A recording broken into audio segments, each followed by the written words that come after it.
This was an archaeological investigation, and everything I'm going to tell you is perfectly true.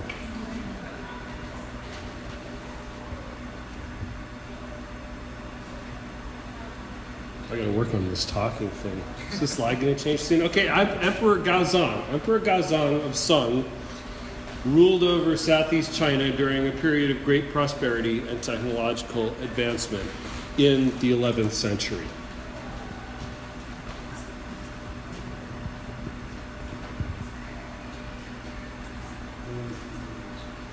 During the Song Dynasty, the Chinese invented movable type printing, paper money, gunpowder, restaurants, and the compass, and made huge advances in mathematics, astronomy, and the efficient administration of the state. Despite the manifest superiority of their culture, the Song were not very good at warfare. And it was Gaozong who moved the capital south of the Huai River to Linan, which is modern-day Hangshu, in 1127 after his brother, the feckless Emperor Qinzong, was killed by the Jin, who came from the north. Even in its reduced state, the southern Song dynasty still ruled the best part of China, which is next to the ocean, and possessed a powerful navy equipped with gunpowder bomb-launching trebuchets to protect its far-flung trading empire. During excavation for a gas station in Hangshu last year, workers discovered a porcelain jar full of model rockets and a scroll explaining their purpose. Archaeologists were summoned from Beijing. What they found was evidence of an early rocketry program. The wise Gaozong, it appears, recognizing that gunpowder was all that stood between him and defeat by his more aggressive neighbors, the Jin, and the even less civilized Mongols, who would destroy both Jin and Song dynasties by 1279, ordered the development of rockets for use against the barbarian enemies.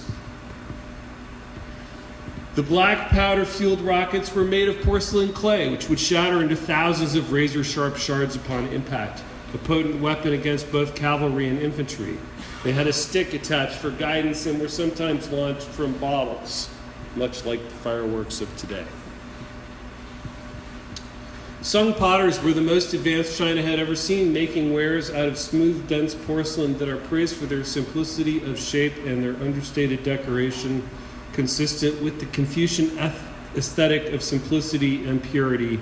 Ask any potter what his favorite period of Chinese pottery is, and he'll tell you the Song. So Gaozong put his best engineers and potters to work on the project, and they developed a ceramic nozzle to accelerate the combustion gases inside the rockets, anticipating Gustave de Laval and Robert Goddard by 900 years.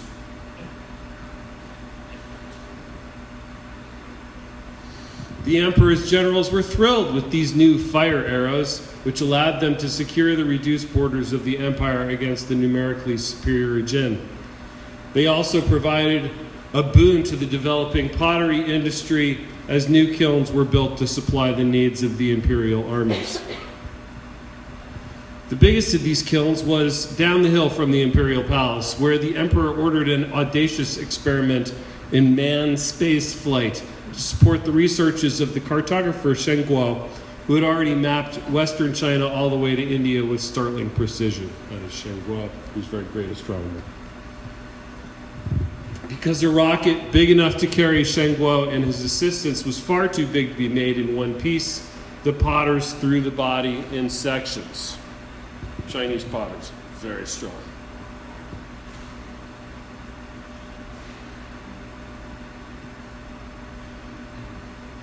They assembled them in a giant sagger inside the enormous kiln, attaching them with celadon glaze that held it all together when fired.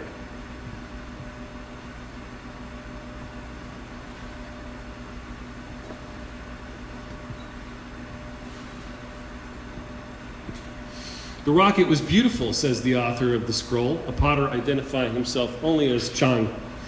It had an enormous silken parachute to return it gently to Earth, but sadly this part of the plan was never tested as the giant machine exploded in its kiln silo, killing Shen Guo, all his assistants, the best potters in the empire, and 37 members of the imperial retinue. The gunpowder sheds were next to the potteries, and they exploded too, spreading devastation over a wide area. People all over the imperial city rushed out into the streets thinking there had been an earthquake.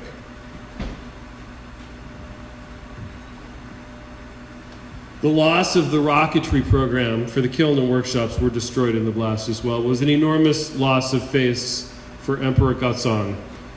And the disaster had to be hushed up lest it give comfort to his enemies. It is thought that the recently excavated dragon kiln was built on top of the site of the disaster so no one would dig any further. Chang, who was home with a fever that day, and so the only survivor, says he collected the scale models of prototypes for the rocket ship from the home of a deceased colleague. This is a pottery midden in China. Since Chang was the top potter left alive in the empire, it was up to him to reconstruct the imperial kilns, which were given over to the production of tablewares. All mention of the rocket was forbidden by order of the emperor. I buried the jar in the cave by the spring, hoping someone would dig it up someday and see what was done by the potters of Song. Leaders of the thriving Chinese aerospace industry were very excited by the discovery of the rockets, which proved they had thought of jet propulsion 1,000 years before the decadent West. Chang is now hailed as the father of Chinese rocketry, and the industry association is building a new headquarters near the Song kiln site. That is my presentation. Hope you like it.